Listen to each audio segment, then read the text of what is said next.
वाला जो बैठ करके कर रहे हैं या बच्ची कर रही है, आप इन्हें देखें। इस तरीके से बैठ करके पूरे शरीर को आपको स्थिर कर देना है। निर्देश दिए जा चुके हैं, आँखों को सबसे ज़्यादा स्थिर करना है, वो बलता प्रदान। और पुनः अब आप देखेंगे कि ये खड़े होकर के स्थिरता को कैसे साधा जाता है। खड़े हो जाइए, दोनों पैर को आपस में सटा लीजिए और भुजाओं को कमर के बगल में लटकता हुआ छोड़ दीजिए। हाँ, आँखें बंद करिए और अब देखिए, इस अवस्था में स्थिरता लाने का प्रयास करना होता है खड़ा होकर। ये बहुत ही कीमती आसन है। इस अवस्था में खड़े होकर अगर आपने स्थिरता हासिल कर ली तो आपको स्वयं ही कुछ सप्ताहों के बाद महसूस होगा, आपको हिलता हुआ शरीर अंदर में महसूस होगा। उसका कारण यही है कि आपका मन अंदर में डोल रहा है।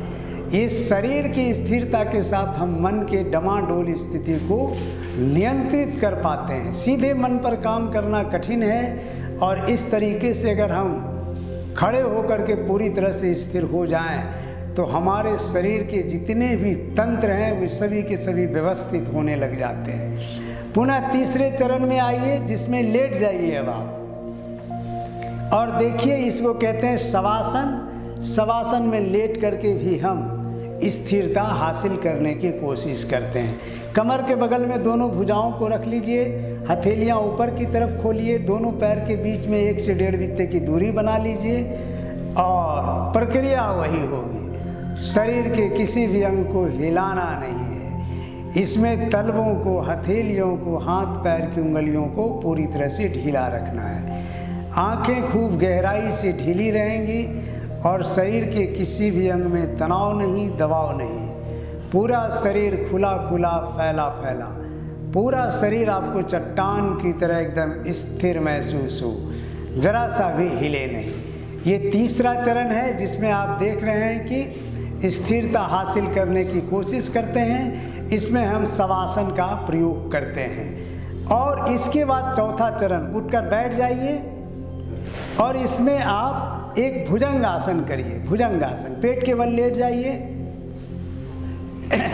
और भुजंग आसन करिए। देखिए, यह आसन है, एक आसन। इसमें भी हम स्थिरता को प्राप्त करने का प्रयास करते हैं। ये करते करते साल 6 महीने के बाद आप स्थिरता को प्राप्त कर पाते हैं। अगर आपके जीवन में स्थिरता एक बार उतर गई तो फिर चमत्कार घटित होता है। ये कहने की बात नहीं है, इसका अभ्यास करें, धीरे धीरे वापस आइए। हर आसन में सिखाएगा गृहस्थ योग आपको स्थिरता को साधना, और यह अगर आपने साध लिया तो फिर योग की आधी से भी अधिक यात्रा पार कर जाते हैं। बैठ जाइए अब उठकर। पूरी दुनिया के अंदर में योग सिखाए जा रहे हैं, 20 साल से कर रहे हैं, 30 साल से कर रहे हैं, और बैठने के लिए कह दीजिए तो हिलता है शरीर, डुलता है। अगर इसी तरीके से शरीर हिलता डुलता रहा तो फिर आपका ब्रेन कैसे स्थिर हो सकता है। तो पूरी तरह से गृहस्थ योग आपके सामने, जिसको आप रियल योग कह सकते हैं, वह लेकर के आपके सामने आया है।